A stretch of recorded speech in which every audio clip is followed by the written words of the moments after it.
49ers, Seahawks, NFC Wild Card game coming up in less than an hour and a half. We're going to get into all of it next on the 49ers pregame show with Jack Hammer.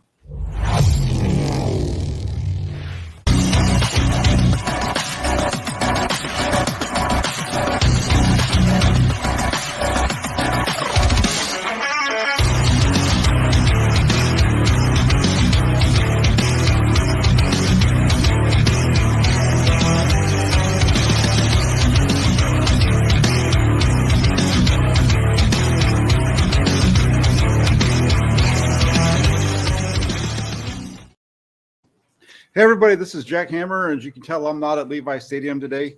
You guys know, if you follow my channel, some of the struggles that were going on earlier in the week. We had some flooding here at home, and luckily the water was receded, but with the weather has returned, and there was a forecast for some possible flooding again today. So I am going to be taking the game from home, and then also the other thing that happened today was with helping some folks outside, moving cars around and things like that, I slipped and really hurt my hamstring on my left leg. So I can really sitting down makes it hard. So right now I'm kind of half sitting, half standing on a bar stool as we talk through this. But it's going to be a great day for 49ers football.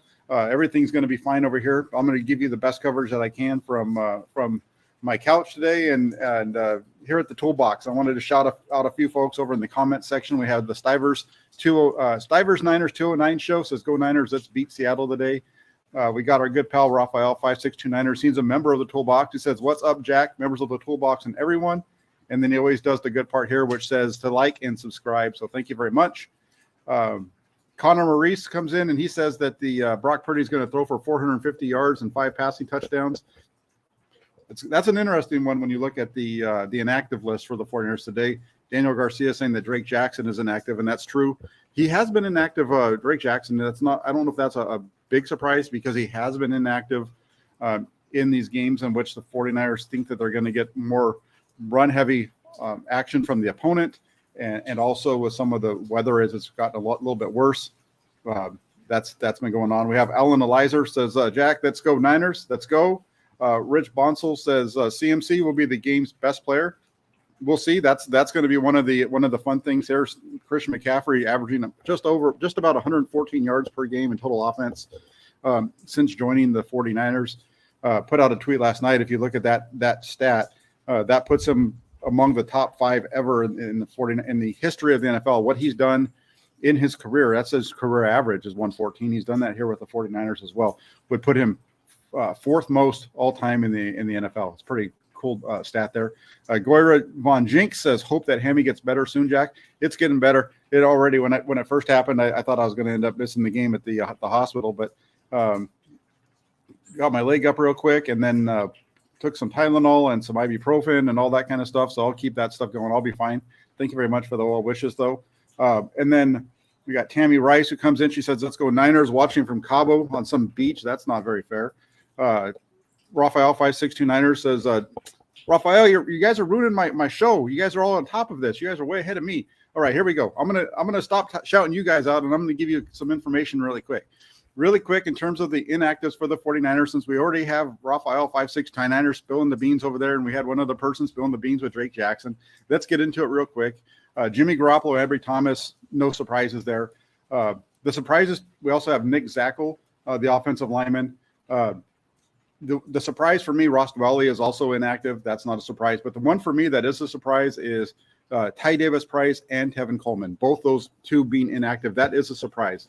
If it was Ty Davis-Price or Tevin Coleman, I wouldn't be as surprised because it would make sense for one of those two not to be. It looks like what the team did here was call up Tevin Coleman to the active roster to give him a paycheck because he's since they brought him up from the practice squad. This is an interesting one to me because, again, wet weather. I think it's going to be the weather situation calls for it to slow down during the game around 1 o'clock, 1:30. It's going to be rainy, but it's not going to be the downpour that it's been this morning. If you've been looking at Twitter, based on the weather reports that I'm seeing on my Apple weather predictor, which has been really good for being spot on. So going with 3 running backs in this situation, that's a surprise to me. We'll see how this game plan works out. But maybe we shouldn't be all that surprised. If you go back, remember Christian McCaffrey carried the ball 26 times against Seattle, up in Seattle, back in week 15. Elijah Mitchell is a guy who can carry the ball 18 to 20 times as well. And then you also have, as Raphael 5629ers says right here, Mason Quake is loading. You have Jordan Mason that can come off the bench and carry the ball as well. So they have three guys that can be volume carriers for them if they need it. So I think that's why they feel comfortable. And this is the time of year now where you're going to play your best guys. Ty Davis Price, you're going to, he doesn't help you on special teams, so that's why he's not there. They're more comfortable now with Jordan Mason than they were earlier on in the season. So I think they're in a good spot here. It was one of those interesting ones. Drake Jackson as well. With these weather conditions, I don't see his game fitting very well with what we're seeing. So this is going to be a fun game. And also that Raphael 5629ers makes a good point here. Will Debo get some carries? That's the one that folks forget about, I think, and I just did myself. That's a good point, Raphael. You've got Debo Samuel as a wide receiver. Even though he's a wide receiver, he's actually your fourth running back today. So even though the 49ers have three running backs ready to go, they have 4, 3.5, 3 3/4, depending on what you want to call Debo Samuel. So definitely there. Raphael 5629ers also asking if the Niners are going to run the ball over 30 times. I think you're going to see a game plan that's pretty well balanced. Do you look at went back and I was looking at the two games between these two teams. In the first matchup in week 2, they came out and almost ran the ball almost exclusively over the first quarter. They ran the ball, I think, 14 out of their first 17 plays back in week 2. Then you fast forward to week 15 with Brock Purdy and Christian McCaffrey. That was a more pass-heavy game plan. Overall, they were still a little bit more run-heavy in that opening quarter, but it was a lot closer to 50-50. I think you'll see the 49ers try to establish the run here, but I don't think they're going to shy away from throwing the ball, especially early. One of the things that I've mentioned a couple of times now, if you watch the channel, you follow me on Twitter, all those types of things, is Brock Purdy throws the ball really good when it's wet. It's one of those things where, typically when it's wet, you worry about the quarterback being able to grip it and rip it. That's a good football term right there. But no, he does a pretty good job of throwing it in the rain. He throws a nice spiral. That's one of the key things that I see.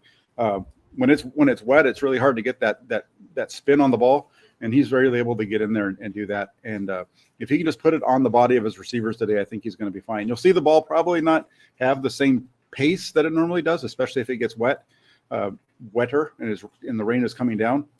But when it's not raining, he'll be fine. When the rain starts, I think he'll still be fine, but you'll see a little bit of a change up there with the way that the ball comes out of his hand. Not from the way that it's spinning, but just from the pace that he's able to put on it. He's not quite able to throw it quite as hard as he normally does. So, getting into this game, though, we look at this one, and the 49ers taking on the Seahawks. This was the start of the run for them in the playoffs.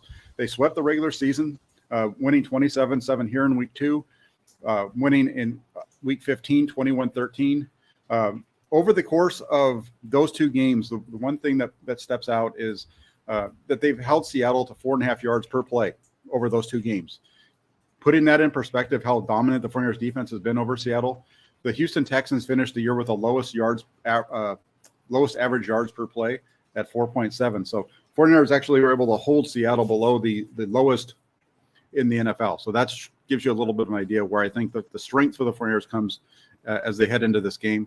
One of the things that's been talked about a lot this week is the difficulty with defeating a team 3 times in a single season. It's not easy. We know that the 49ers lost last year to the Rams after beating them twice in the regular season. This is different, though, because now the 49ers are the home team. I think it's important to look at that because over the course in the NFL, in the history of the NFL, there have been 18 matchups in which 2 teams are playing each other for the 3rd time, with one of them having won the first 2. So the team that is looking to sweep another over a 3-game stretch in the same season has played at home 18 times. So a 3-game sweep, 18 times with that team that's looking for the 3-game sweep playing at home. In that situation, that home team has gone 12-6. So they've won 66% of the time. I think that favors the 49ers, which makes sense because typically if you are playing at home after sweeping another team the first 2 times, you're the better team. So you look at this game, the 49ers are the better team. There's no doubt about that. You look at what Seattle's done this year. They started off the season 6-3. They were on a hot streak at the beginning of the year. Since that time, they have gone 3-5 over the final 8 weeks of the regular season. Their only 2 victories coming against the New York Jets, who did not win a game over their last 6, I believe it was, 5 or 6 games. The Jets were held without a win, one of those losses being to Seattle. And then they swept the Los Angeles Rams, who were dreadful down the second half of the season as well. So you look at the game last week up in Seattle, and came down to overtime with the 49ers, or with the Seahawks winning in overtime after an interception of the quarterback for the Rams. So that's kind of your backdrop for the game. I think this is going to be a really good one. Just kind of going through. Rafael 569er says that the forecast looks like no rain until 4. I think that's going to be pretty close to it. Goyer Von Drink says that the team has been practicing in the rain for weeks, and unless it has rained like in Chicago, it shouldn't be a concern. I don't see it. I don't think it's quite.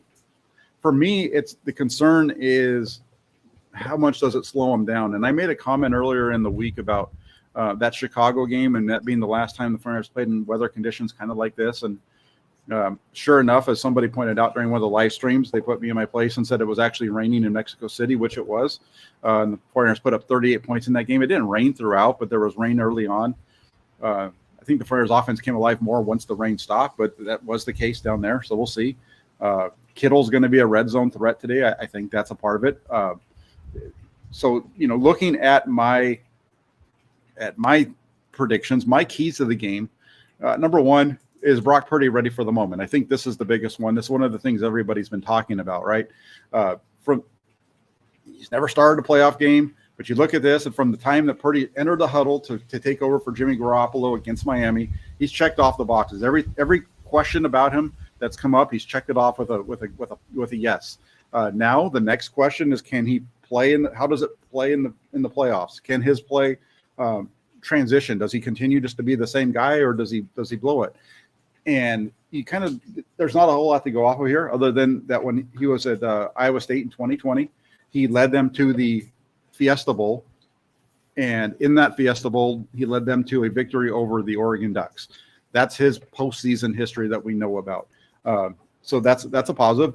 That's one thing to look at there. Other than that, though, I think you look at it, and this time around, Purdy holds the 49ers Super Bowl hopes with his right arm.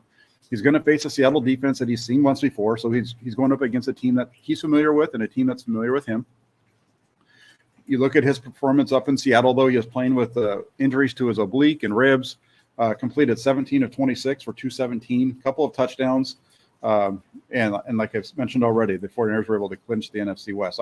When it comes to Brock Purdy and his performance today, I think the biggest thing with him is he just needs to not turn the ball over. If he goes out and he does what he normally does, doesn't make a stupid mistake, doesn't turn it over, just plays within himself, hands the ball off like he's supposed to do, gets the ball, to those guys that are open, they're going to be fine. If he starts to try to make throws that aren't normal, like he normally doesn't do, those are when you get into trouble.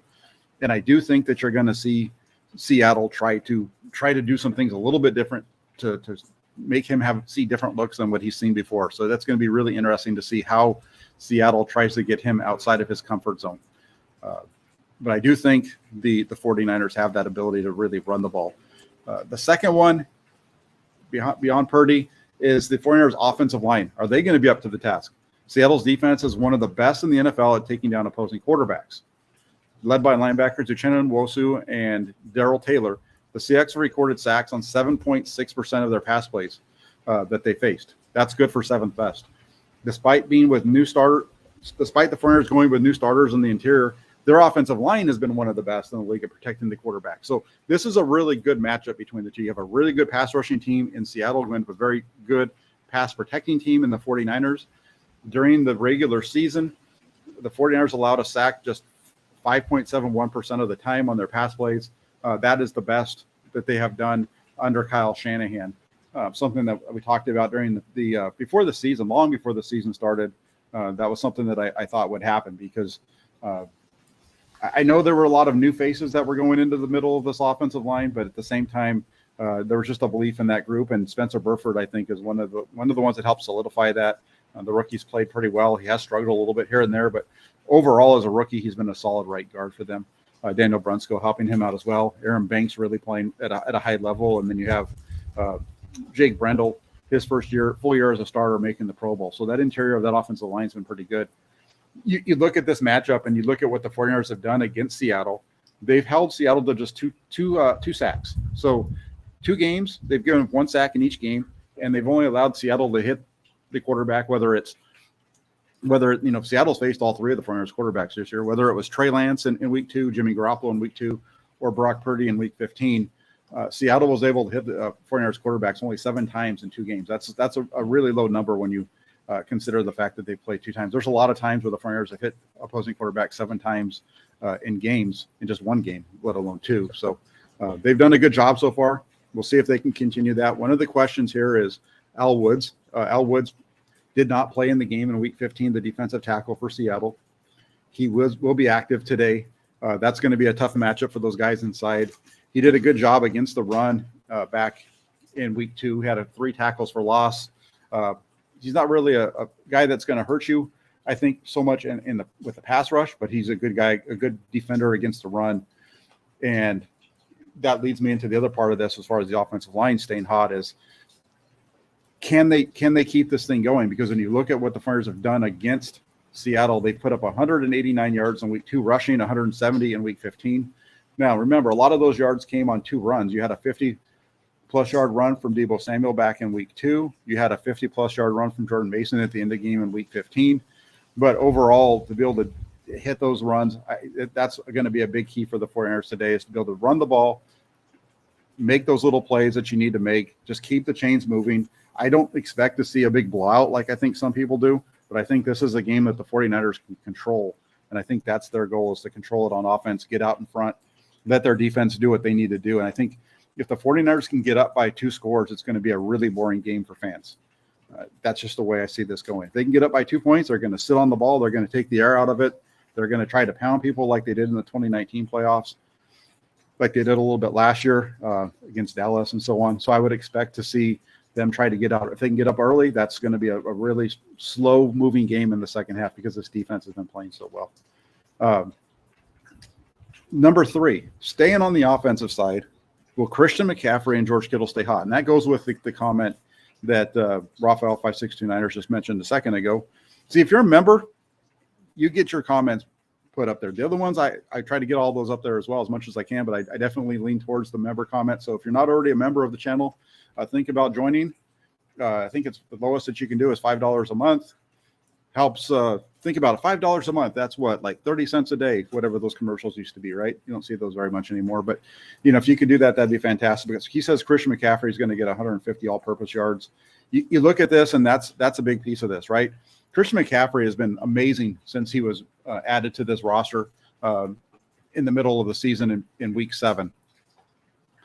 He moved into the starting lineup in week 8. He's been there for 10 weeks. Over that 10-week period, he has averaged 113.8 yards and 1 touchdown per game. And the 49ers offense has scored at least 31.7 times. So Christian McCaffrey has been a big piece of this. We saw how well he played against Seattle, up in Seattle with over 100 yards rushing, some big catches through the air as well. In his career, he's been very good against Seattle. So can that continue? And then another one, and I think the guy who might have benefited the most from the trade, other than the 49ers offense, if you're just looking for one player on the 49ers offense, is George Kittle.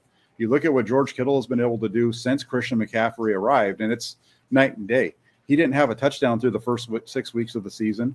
McCaffrey shows up in week 7 against Kansas City, and Kittle goes on to record 11 touchdown passes over the rest of the season. Part of that is because McCaffrey, the focus is so much on McCaffrey that it helps create space in the middle for George Kittle. We saw last week where Christian McCaffrey and Deebo Samuel running flat routes opened up and made it an easy completion for over 20 yards to Kyle Juszczyk on just a little curl route 10 yards downfield. Nobody within 10 yards of him. He catches it and runs for, I think it was a 26-yard gain.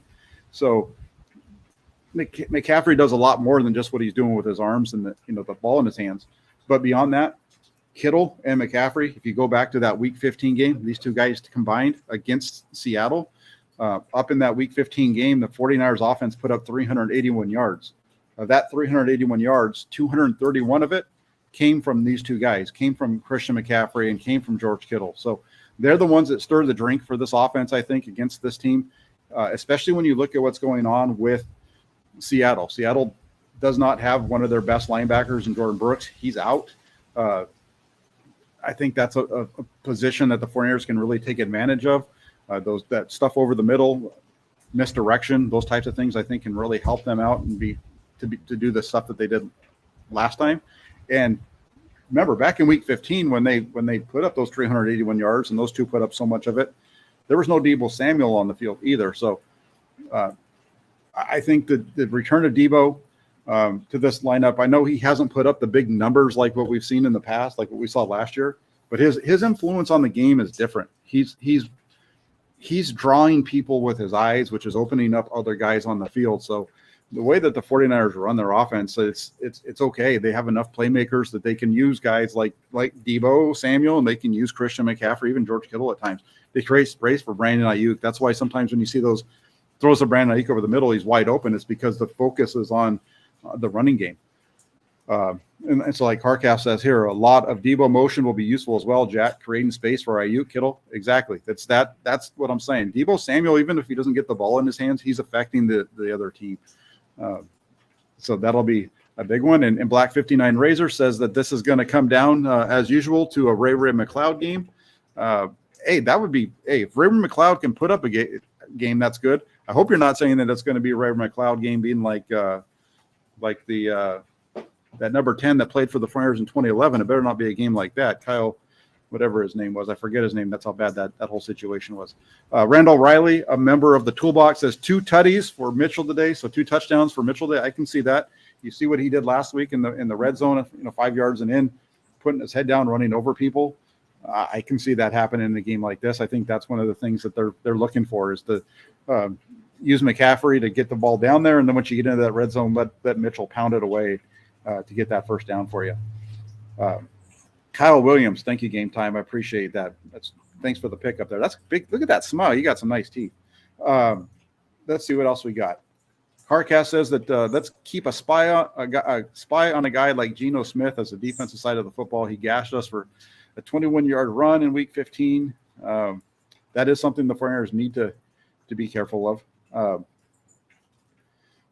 And that's my next point is, can the front seven force Geno Smith to beat them? I think that's the thing is, can they force him to beat them? And so I don't think Geno Smith by himself wins this game. Geno Smith needs help from everybody else. Very similar to Brock Purdy. Brock Purdy's not going to win this without all of his playmakers. But when it comes to Geno Smith, I think with Geno Smith, he needs the running game to really set him up. He started off the season pretty hot. He's kind of backed off of that a little bit as the season's gone along. I think for the 49ers, their focus today needs to be on stopping Kenneth Walker. If they stop Kenneth Walker, everything else opens up for him.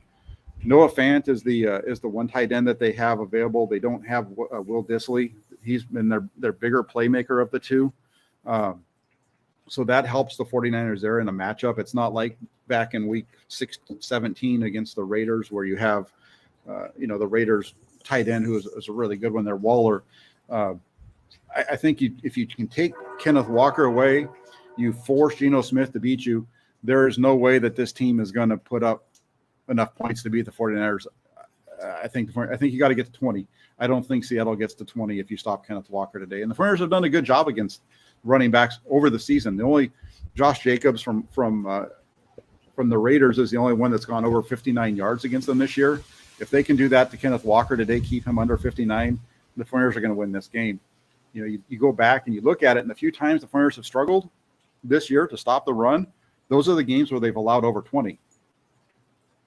In Atlanta ran the ball well. None of their backs made it over 59 yards, but as a team, they went for 150. And so I think that's a key, right? You stop the run, you stop the play action, you dictate the terms with your defense, and that's why you stop the run. The 49ers have done very good at it, but again, this is the focus, one of the things that Seattle is going to want to do, so that's why I'm talking about it. And by taking away Walker, you take away that play action, the boot game. Those are things that the 49ers have struggled with this season. One thing that I'd be a little concerned about is if Seattle can get anything going with their screen game, 49ers aren't that good against the screen in general. They usually struggle in games maybe early on, and then they get better at it as the game goes along. But on a wet track like they're going to be on today, if it's wet, it can be a little bit tough for them to be able to get that. So can they take away that play action game? Can they take away the boot game? Force Smith to have to beat him with his right arm, and if he does that, I think that's where Nick Bosa and the rest of that defensive line takes over. And when the 49ers defense starts putting pressure on the quarterback, that's what leads to turnovers. That's what gives good field position for the offense. That's how this offense has been scoring 30-plus points a game the last 3 weeks, is because that defense, for the most part, has been putting them in good field position. I think we'll see that today. That's what they're going to need to see if they're going to get anywhere close to that number. One thing to think about there, when we talk about turnovers, Seattle's turned the ball over at least once in 16 of their 17 games. That's awful.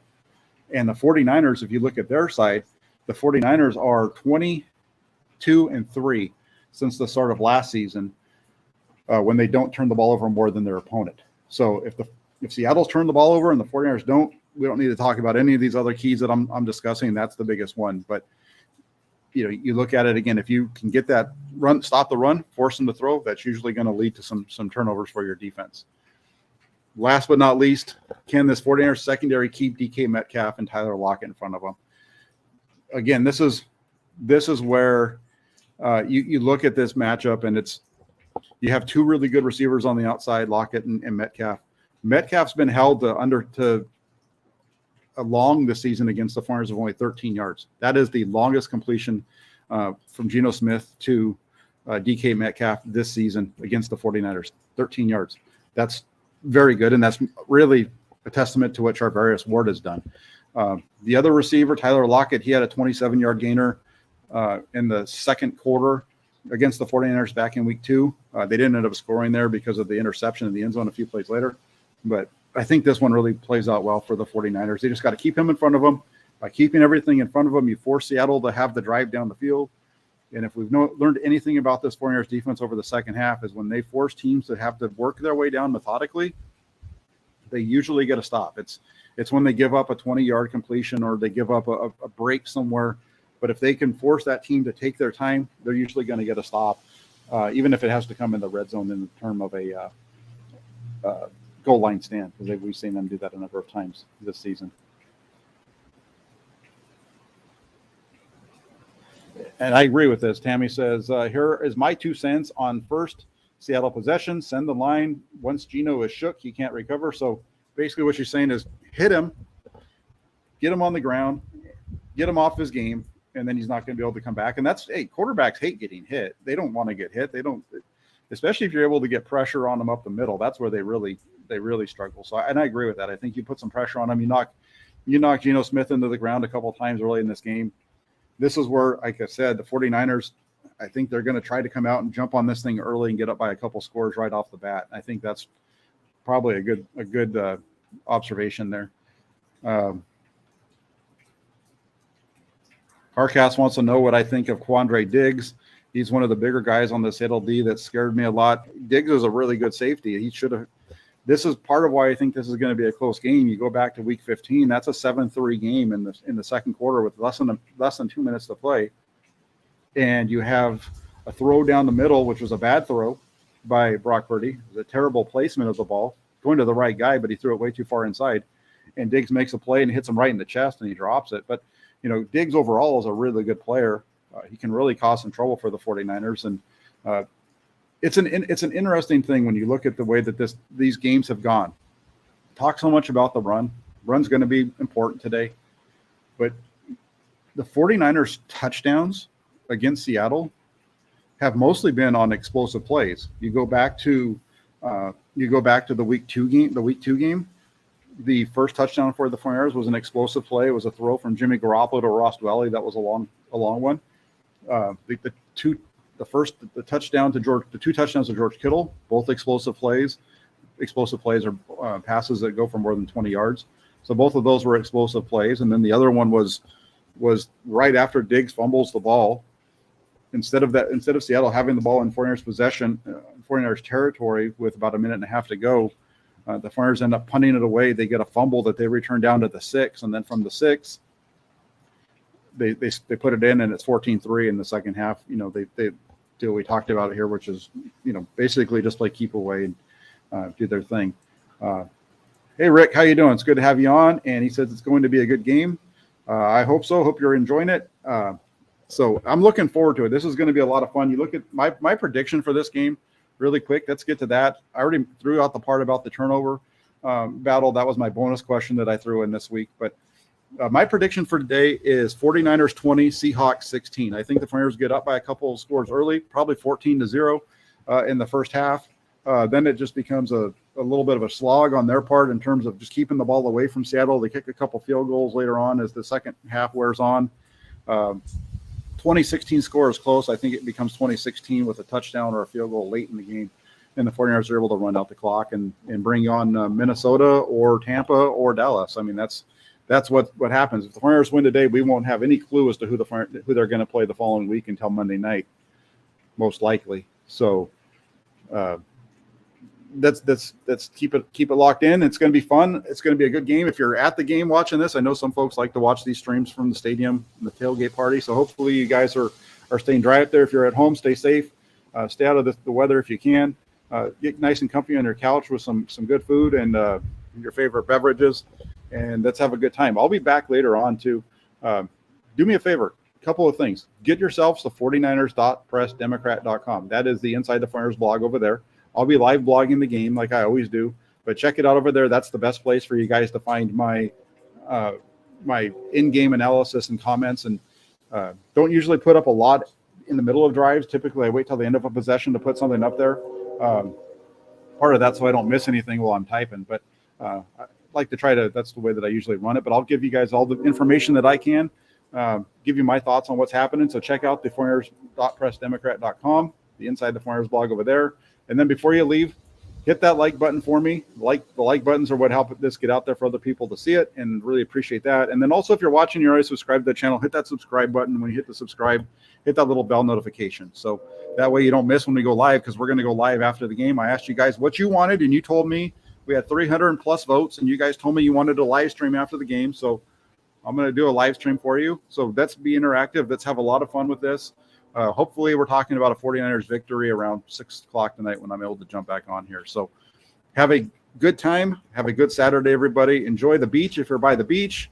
If you're in this rain, enjoy the inside, the weather inside. That look outside and look at everybody trying to sit in the rain and the poor suckers that are out there, and we'll go from there. So thanks, everybody. Hit that like button. Hit the subscribe button. I'll be back after the game about 6 o'clock once my write-up's done.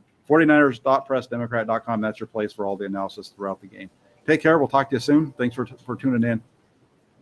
Have a good one.